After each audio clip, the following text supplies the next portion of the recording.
जिनके सपने में आने लगे मोदी, उड़ गई नींद, हो गई बुरी हालत। हाथ में रखता है पिस्तौल, मोदी के डर से बिल में घुस गया मुनीर। अपने ही लोगों से लगने लगा डर, 24 घंटे पहनता है बुलेट प्रूफ जैकेट।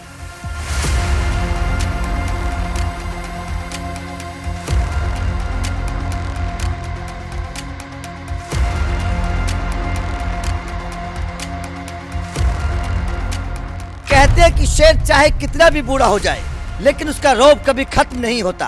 वक्त आने पर वो हमला भी करता है और शिकार भी। तो वहीं दूसरी तरफ चूहा चाहे कितना भी ताकतवर बन जाए, वो डर की वजह से अपनी जान बचाने के लिए हमेशा बिल में छुप जाता है। और ये बात इस वक्त पीएम मोदी और पाकिस्तान के आसिम मुनीर के लिए सटीक बैठती है, क्योंकि इस वक्त एक ऐसी रिपोर्ट सामने आ रही है जिसने साफ कर दिया कि मीडिया के सामने आकर बड़ी बड़ी बात करने वाले मुनीर वास्तव में कितने डरपोक हैं। क्योंकि अब हम आपके सामने एक बड़ा खुलासा करने वाले हैं, जिसे जानकर आप भी कहेंगे कि ट्रंप के साए में जी रहे मुनीर वास्तव में कितने बड़े डरपोक और कितने लाचार हैं। अब पूरे मामले को समझिए। डर के साए में जी रहे मुनीर को नहीं रहा अपने लोगों पर भरोसा। रात के वक्त बुलेट प्रूफ जैकेट पहनकर सोता है मुनीर। और पाकिस्तान समझ ले, 3 बार घर में घुस करके मारा है तुम्हें।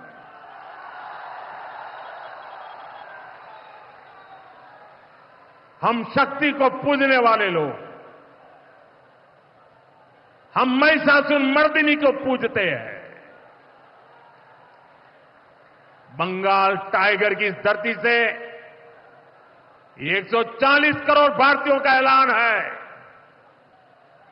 ऑपरेशन सिंदूर अभी खत्म नहीं हुआ है। दरअसल ऑपरेशन सिंदूर के वक्त जिस मुनीर और उसकी सेना को भारत के जाबाज जवानों ने न सिर्फ खदेड़ा था, बल्कि उनके घर में घुसकर उन्हें तबाह कर दिया था, उस नजारे को पूरी दुनिया ने देखा था। उसके बाद मुनीर दुनिया के सामने बड़बड़ाते रहे, बड़ी बड़ी धमकी देते रहे। ट्रंप के तलवे चाटते चाटते मुनीर ये भूल गए कि वास्तव में उनकी औकात क्या है। क्योंकि अब खबर है कि मुनीर को मौत का डर सताने लगा है। मुनीर को नींद नहीं आ पा रही है। मुनीर के सपने में मोदी आ रहे हैं। खबर है कि मुनीर घर में हमेशा भरी हुई पिस्तौल और राइफल रखते हैं। इतना ही नहीं, किसी भी तरीके की अनहोनी से बचने के लिए मुनीर वर्दी के नीचे बुलेट प्रूफ जैकेट का इस्तेमाल कर रहे हैं। कहा जा रहा है कि मुनीर सोते वक्त भी बुलेट प्रूफ जैकेट पहनकर सोते हैं। मुनीर को मोदी का इतना खौफ है कि उसे अब अपनों पर भी भरोसा नहीं रहा। जो लोग पाकिस्तान की आर्मी में मुनीर की सुरक्षा में लगे हैं, उन लोगों से भी अब मुनीर डरने लगे हैं। इतने खौफ में हैं कि सोते वक्त वो अपने गेट पर सुरक्षा गार्ड को तैनात करवाते हैं, जिससे कोई अंदर आकर हमला न कर सके। मुनीर को डर है कि कहीं उनके साथ पाकिस्तान के पूर्व तानाशाह जियाउल हक जैसा हश्र न हो जाए। मुनीर को डर सता रहा है कि साल 1988 में पाकिस्तान के तत्कालीन सैन्य तानाशाह जियाउल हक की विमान दुर्घटना में मौत हो गई थी। कहीं उनके साथ भी इस तरीके का कोई काम न हो जाए, इसलिए वो अब किसी पर भरोसा नहीं कर रहे। ये डर केवल यहीं तक नहीं, बल्कि भारत को आंख दिखाने वाले मुनीर की पतलून मोदी के खौफ में इस कदर गीली हो गई कि मुनीर ने अपनी सुरक्षा में ट्रेनिंग अफसरों को हटा दिया। मुनीर को ट्रेनिंग अफसरों पर भरोसा नहीं है। इमरान खान के पूर्व सलाहकार शहजाद अकबर के मुताबिक आसिम मुनीर की सुरक्षा में पुराने और वफादार जवान ही तैनात किए गए हैं, लेकिन इन लोगों से मुनीर डरे हुए हैं। खबर के मुताबिक मुनीर को सबसे ज्यादा डर ओवरसीज पाकिस्तानियों की आवाज से है। मुनीर पाक के टैक्स का पैसा इस्तेमाल कर विदेश में अपने लिए लॉबिंग करवाता है। शहजाद अनवर के इन दावों को पाकिस्तान के पत्रकार मोहित पीरजादा भी सही ठहरा रहे हैं। पीरजादा का कहना है कि मुनीर हर वक्त गोलियों से भरा पिस्टल अपने पास रखता है, वो बहुत डरा हुआ है। इस खबर को सुनकर आपके जहन में सवाल आ रहा होगा कि आखिर मुनीर की सुरक्षा कैसी है। तो चलिए आपको मुनीर की सुरक्षा को लेकर भी जानकारी देते हैं। सेना प्रमुख के नाते आसिम मुनीर को पाकिस्तान में वीवीआईपी सुरक्षा मिलती है। इसके लिए मुनीर की सुरक्षा व्यवस्था 4 लेयर की है। पहले लेयर में स्पेशल सिक्योरिटी डिवीजन के जवान तैनात रहते हैं। पाकिस्तान के इस यूनिट में 15,000 जवान हैं। हालांकि मुनीर की सुरक्षा में इस यूनिट के कितने जवान हैं, इसकी कोई जानकारी अभी पब्लिक डोमेन में नहीं है। आपको बता दें कि पाकिस्तान की संसद ने आसिम मुनीर को इस बार फील्ड मार्शल की उपाधि सौंपी है।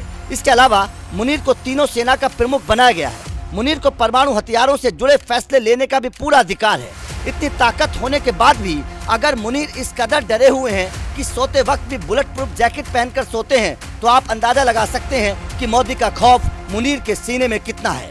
मुनीर को लेकर बाहर आई इस खबर के बाद इस बात का अंदाजा लगाया जा सकता है कि दुनिया के सामने भारत को धमकी देने वाला पाकिस्तान का ये सेना प्रमुख हकीकत में कितना मजबूर और डरपोक है। तो आपका इस खबर पर क्या कहना है, कमेंट करके जरूर बताएं।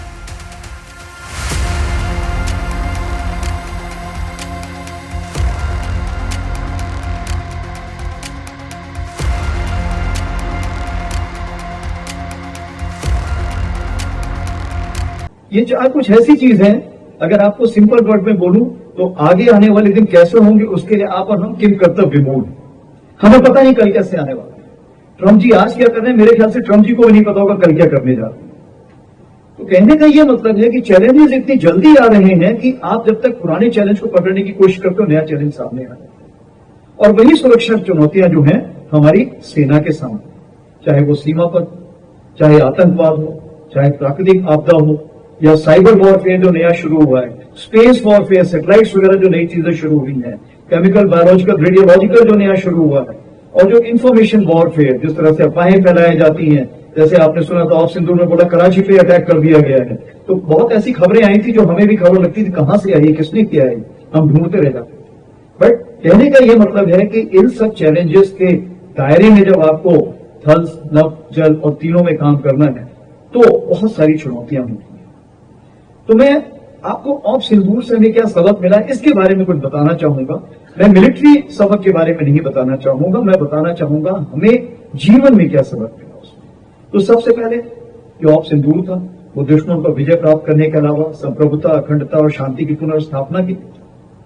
जब प्रधानमंत्री जी ने मुझे ऑपरेशन सिंदूर बताया कि इसका ये नाम होगा, जैसे आपको पता है कारगिल के दौरान आर्मी ऑफ विजय नाम रखती थी, एयरफोर्स ऑफ सफेद सागर नाम रखती थी, इस बार प्राइम मिनिस्टर जी ने खुद ही बोला कि ये नाम होगा। तो सबसे बड़ा फायदा क्या हो गया, पूरे देश में सिर्फ एक ही नाम था, ऑफ सिंदूर। और इसने कैसे पूरे देश को जोड़ा। सबसे बड़ी बात, जब कोई भी मां, कोई भी बहन, कोई भी बेटी अपने मांग पर सिंदूर लगाती है तो उसकी दुआएं उस सैनिक को जाती है जो कहीं भी देश में या विदेश में एक भारतवर्ष के लिए पूरी लगन से काम कर रहा है। हम आगे बढ़ते हैं कि क्या अगर देखी जाए 4 से 5 क्वालिटी जो हमें ऑफ सिंदूर में हमने देखने को मिली, सीखने को मिली, अमल लाने को मिली। सबसे बड़ी चीज है कॉन्फिडेंस या कामनेस, आत्मविश्वास और दूसरों पे विश्वास। ये बहुत जरूरी है। अगर आप शक के बिना पे अगर रिलेशनशिप बनाएंगे तो बहुत मुश्किल का काम होता है। मेरे पास 12 लाख की तकरीबन सेना है। उसी प्रकार से जल सेना यानी नौसेना दिनेश त्रिपाठी जी के पास है। उसी प्रकार से मेरे बहुत ही क्लोज फ्रेंड जो मेरे कोर्समेट भी हैं, हम सन 81 से साथ में हैं, air chief marshal AP Singh, उनके पास भी अपनी एयरफोर्स है। तो हम तीनों को आपस में मिलकर काम करना था और हमारे एक दूसरे के सोच विचार पूरी तीनों सुनाव में जाना था। उसके लिए विश्वास बहुत जरूरी था। और इसमें सबसे बड़ी चीज यह है कि शांति प्रकार। आप लोगों ने जब भी टीवी में देखा होगा, आपने देखा होगा तीनों सेनाध्यक्ष जो थे उनके माथे में कभी शिकन नहीं आई थी, हमेशा आप मुस्कुराते थे। क्यों? क्योंकि अगर हम मुस्कुरा रहे हैं तो देश की जनता को एक विश्वास है कि देश जो है वो सही हाथों पर है और जो होगा सही।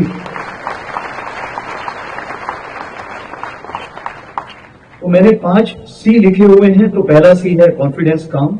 दूसरा हम आते हैं करेज पे, यानी साहस, दिलेरी और डर को काबू करना।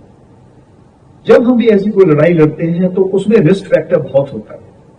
जब भी आप अटैक करते हैं या आपके ऊपर जब कोई किसी प्रकार की गोलाबारी आती है, आपको पता नहीं कि क्या होने वाला है, तो एक रिस्क होती है। पता नहीं आप कितने जवान खोएंगे, क्या कार्रवाई करेंगे, कितने सिविलियंस आप करेंगे। लेकिन ये रिस्क के बावजूद भी जो इस बार हमने कार्रवाई की उसमें हमने ये यकीन किया कि जो भी उसका ऐसा आला था जो हमारे ऊपर अटैक कर सकता था, उसके ऊपर हमने जाके अटैक किया।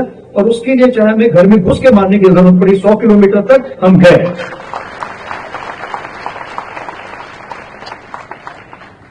और रिस्क फैक्टर में आप देखते हैं कारगिल के दौरान भी, हर जगह आपने देखा है कि जब एक सोल्जर होता है, एक सैनिक होता है, सामने से बुलेट चलती रहती है, लेकिन फिर भी वो बुलेट के सामने से चलता रहता है। क्यों? कि मातृभूमि की तरफ जो उसका प्रेम है, अपने साथियों की तरफ जो प्रेम है, वो बहुत ही अटूट है। अभी हम तीसरे सी पर आते हैं जिसको बोलते हैं क्लैरिटी। क्लैरिटी का ये मतलब होता है स्पष्टता। तो इस बार ऑपरेशन सिंदूर में सबसे बड़ी चीज ये थी कि जो हमारे पॉलिटिकल लीडर्स थे उनके सोच विचार में बहुत क्लैरिटी, बहुत स्पष्टता थी, बहुत निर्देश अच्छे थे कि मैं आपको खुली छूट देता हूं। जब आपके प्रधानमंत्री जी आपको खुली छूट दे रहे हैं तो मतलब आप समझिए आपने जो भी कार्रवाई करना है, इतिहास में पहले कभी ऐसा नहीं हुआ है, भारत के इतिहास में क्या विश्व के इतिहास में आज तक ऐसा नहीं हुआ। जिस तरह से प्रधानमंत्री ने हमें खुली छूट दी और हमें बोला जो भी आपको उचित लगे, लेकिन टेररिस्ट को खत्म करना है, टेररिस्ट के आगा को खत्म करना है और जो भी टेररिज्म को सपोर्ट करना है उसको एक सबक सिखाना। जब फौज को इतने अच्छे दिशा निर्देश मिलते हैं तो उसका सबसे बड़ा फायदा क्या होता है कि जब हम लोग अपने जवानों से बात करते हैं, अपने कमांडरों से बात करते हैं, तो उसी क्लैरिटी, उसी स्पष्टता के साथ हम हुक्म पास कर सकते हैं। तो इस ऑपरेशन सिंदूर में अगर एक वाद्य यंत्र को देखें, जैसे म्यूजिक के लिए लय में चलता है, साउंड वेव लय में चलती है, वैसे ही ये जो 88 घंटे की लड़ाई थी ये एक लय में चल रही थी और सब एक साथ अपना वाद्य यंत्र बजा रहे थे और सब एक साथ कार्रवाई कर रहे थे, इसीलिए हमें सफलता के पायदान पर चढ़ने का मौका मिला। अगली हम बात करते हैं कोलैबोरेशन। मतलब कहने का यह है कि अगर भारत को आगे बढ़ना है, विकसित भारत की तरफ जाना है, तो हमें साथ मिलकर कदम बढ़ाना पड़ेगा, साथी हाथ बनाना साथी। तो ये जो कार्रवाई है ये बहुत जरूरी है। कहने का ये मतलब है कि वो वक्त आ गया है कि हम एक दूसरे से भारत के अंदर कंपटीशन न करें, एक दूसरे को साथ में लेके चलें। एक और एक 2 भी हो सकता है, 11 भी हो सकता है। वो आपकी मंशा है कि आप 1 - 1 करके 0 बनाना चाहते हैं, 1 + 1 करके 2 बनाना चाहते हैं, या साथ में चल के उसको 11 बनाना चाहते हैं। और मेरी आपसे यही इल्तिजा है, यही एक रिक्वेस्ट रहेगी कि अगर 1 और 1 करके 11 बनाएंगे तो भारत 2047 का इंतजार नहीं करना पड़ेगा, हम इसको 2032 तक पाएंगे। इस पूरी ऑपरेशन सिंदूर में जितने भी हमारे बीएसएफ, आईटीबीपी और जो बाकी साथी थे उनका बहुत योगदान था, सिविल पुलिस का बहुत योगदान था, सिविल डिफेंस का, डिस्ट्रिक्ट एडमिनिस्ट्रेशन का, एनसीसी का बहुत योगदान था, इंटेलिजेंसीज का बहुत योगदान था, जो लोकल पॉपुलेशन थी उसका बहुत योगदान था। मतलब कहने का यह है होल ऑफ नेशन अप्रोच था। ये लड़ाई सिर्फ सैनिकों की नहीं, सारे देश की थी और सारे देश ने दिल के साथ लड़ा, इसीलिए हम इसको जीत हासिल कर पाए। अभी जो 5वां सीन है आपको बताना चाहूंगा, चेंज यानी परिवर्तन। आप देखेंगे बहुत सारे सिविलाइजेशन आए, बहुत सारी संस्कृतियां आई और लुप्त हो गई, लेकिन भारतीय संस्कृति ऐसी है कि चलती गई और अभी भी चलती जा रही है। और अभी भी इसको एसिमिलेटिव बोलते हैं, इंक्लूसिव बोलते हैं, मतलब जो भी आता है उसको हम अपने में शामिल कर देते हैं। हमारे जो रूट्स है इतने स्ट्रांग हैं, हमारी संस्कृति इतनी अच्छी है कि हम जब से चले हैं चलते जा रहे हैं, लोग आके हमसे मिलते जा रहे हैं। चाहे आप ज़ोरास्ट्रियनिज्म देख लीजिए, या आप इस्लाम देख लीजिए, क्रिश्चियनिटी देख लीजिए, या बाहर से कोई भी आया हो किसी भी प्रकार का, वो हमें सब में शामिल हो गया है और वो भारतीय संस्कृति कहलाता है। और उसके अलावा ये भारतीय संस्कृति हमने बुद्धिज्म के जरिए चीन में भेजी, जापान में भेजी, इंडोनेशिया में भेजी। मतलब कहने का ये है कि हमने हर जगह हमने संस्कृति दी। तो चेंज, परिवर्तन ही संसार का नियम है, ये गीता भी बोलती है और यही हमने सीखा। क्यों? क्योंकि जो 2 साल पहले हम लड़ाई की तैयारी कर रहे थे, इन दोनों सालों में हमने बहुत सारा चेंज लाया, टेक्नोलॉजी अडॉप्ट की, ड्रोन्स की हमने तैयारी की थी, लॉट एम्यूनिशन की तैयारी की थी, नए प्रिसीशन एम्यूनिशन की तैयारी की थी। क्योंकि हम बदलाव ला रहे थे इसलिए हमें जीत हासिल हुई। और आज भी जब भी आप अखबार उठा के देखते होंगे कि फौज अभी भी बदलाव की जो उसका एक सफर है उसमें काफी तेजी ला चुकी है। तो मैं ये कहना चाहूंगा कि अगर आपके पास पैशन विद पर्पस है, यानी जुनून और लक्ष्य का मिश्रण है, तो आपको कोई भी नहीं रोक सकता सफलता की सीढ़ी पर चढ़ने की। अब बात करते हैं देश निर्माण की। मेरी तरफ से आप सब देश के सिपाही हैं, चाहे वर्दी पर की हो या बिना वर्दी के हो, कोई भी प्रोफेशन में, कोई भी पेशे में। क्योंकि विकसित भारत के जो 4 स्तंभ हैं वो युवा, महिला, किसान और गरीब, चारों यहां पर बैठे हुए हैं। अब आप पूछेंगे कि गरीब यहां पर कैसे बैठे हैं? तो गरीब का यह मतलब है कि गरीब रोटी कपड़ा मकान से नहीं, वो लोग हैं जो दूसरे को देख के अपने को कम समझते हैं। अगर आप मिनिमलिस्ट हैं और समझते हैं सिर्फ मुझे इतना ही चाहिए है, बाकी आप दूसरों को मिलकर खाना चाहते हैं, अगर एक रोटी और आप उसको आधा बांट के दूसरे के साथ खाना चाहेंगे तो गरीब नहीं, आप नहीं। तो मैं सिर्फ यही कहना चाहूंगा कि रीवा में तो मैंने किसी गरीब को नहीं देखा है, क्योंकि यहां सब मिल बांट के रहते हैं, मिल बांट के। तो आज का युद्ध सरहद पर ही नहीं पूरे देश में लड़ा जाएगा। चाहे आप डॉक्टर हैं, इंजीनियर हैं, साइंटिस्ट हैं, आपके पास स्टार्टअप है या एमएसएमई है या वकील हैं, गवर्नमेंट प्राइवेट जॉब है या यूनिफॉर्म है, हम सब इस अगले युद्ध में, जिसको हम एक छोटा सा नाम दे रखा है, जिसको सिंदूर 2.0, उसमें कुछ ना कुछ भूमिका जरूर निभाए। और मेरी आपसे यही एक रिक्वेस्ट रहेगी, जहां भी आप होंगे, आपकी दुआएं, आपकी कशिश और आपकी कोशिश अगर हमारे साथ रही तो हम अगले युद्ध में भी दुश्मन को मुंह की